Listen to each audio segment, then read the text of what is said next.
नमस्कार दोस्तों, आशा रखता हूँ कि आप सभी लोग घर पर ठीक होंगे।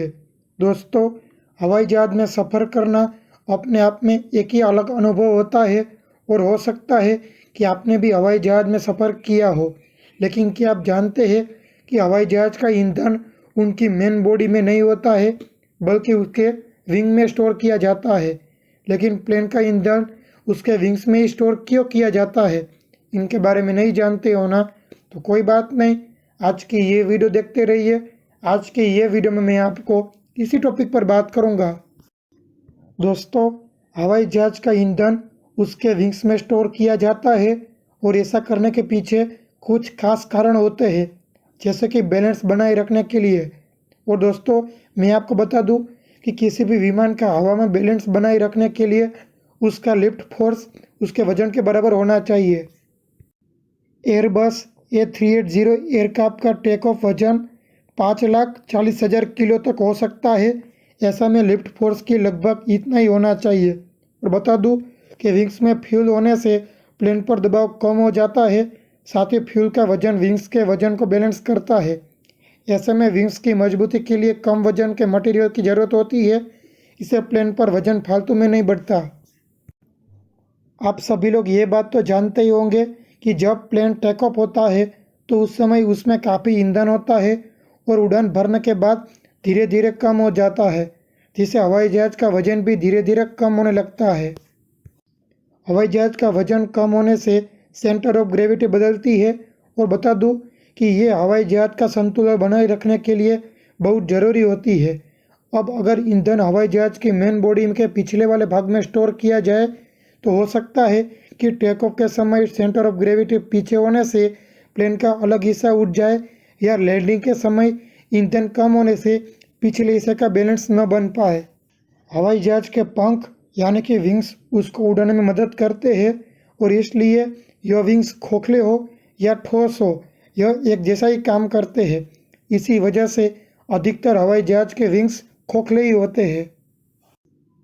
लेकिन अगर यह ठोस होंगे तो इनके हवाई जहाज़ का वजन बढ़ेगा। और बता दूं कि विंग्स का करीब 90% हिस्सा खाली रहता है और इनमें ईंधन भरकर इस खाली जगह का ये काफ़ी अच्छे इस्तेमाल किया जाता है। और ये बात भी हम सभी लोग जानते हैं कि अगर ईंधन के लिए अलग से हवाई जहाज़ में जगह बनाई जाए तो ऐसा करने से हवाई जहाज़ का वजन बढ़ेगा, साइज़ बढ़ेगा और एक्स्ट्रा खर्चा भी करना पड़ेगा। ये बात तो हम सभी लोग जानते हैं कि हवाई जहाज़ का ईंधन काफ़ी जल्दी और तेज़ी से आग पकड़ने वाला होता है। इसी वजह से प्लेन के डिज़ाइनर फ्यूल को पैसेंजर से दूर रखना चाहते हैं। लेकिन जो लंबी दूरी की उड़ानें होती है उनमें अधिकतर थोड़ा फ्यूल प्लेन की मेन बॉडी में रखा जाता है। ऐसा इसलिए क्योंकि फ्यूल टैंक में लंबी दूरी के लिए एक बार में फ्यूल रखना संभव नहीं होता है, लेकिन इसकी मात्रा कम होती है और ऐसा सिर्फ मजबूरी में किया जाता है। अधिकतर हवाई जहाज़ में ईंधन विंग्स के नीचे होता है और विंग्स में ईंधन स्टोर होने से उसे इंजन तक पहुंचाने के लिए छोटे साइज़ का फ्यूल पाइप की आवश्यकता होती है, जिससे हवाई जहाज़ का वजन भी कम होता है और सुरक्षा के लिहाज में सबसे अच्छा रहता है। फ्यूल टैंक का इंजन के पास होना कुछ लोग खतरा भी मनाते हैं, लेकिन एक्सपर्ट के अनुसार अगर इंजन में स्पार्क होती है या फिर आग लगती है तो इंजन तुरंत बंद कर दिया जाता है, क्योंकि एक इंजन से भी हवाई जहाज उड़ाया जा सकता है। साथ ही फ्यूल पंप को भी बंद कर दिया जाता है, जिससे आग को फैलने में रोका जा सके।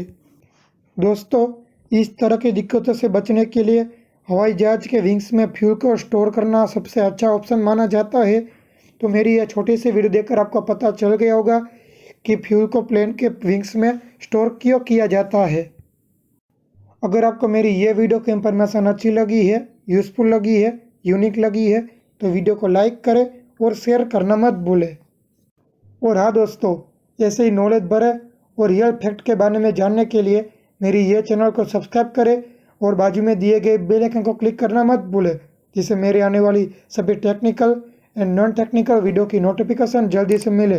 दोस्तों, सब्सक्राइब करना बिल्कुल फ्री है और जिन जिन लोगों ने सब्सक्राइब किया है उनका बहुत बहुत धन्यवाद।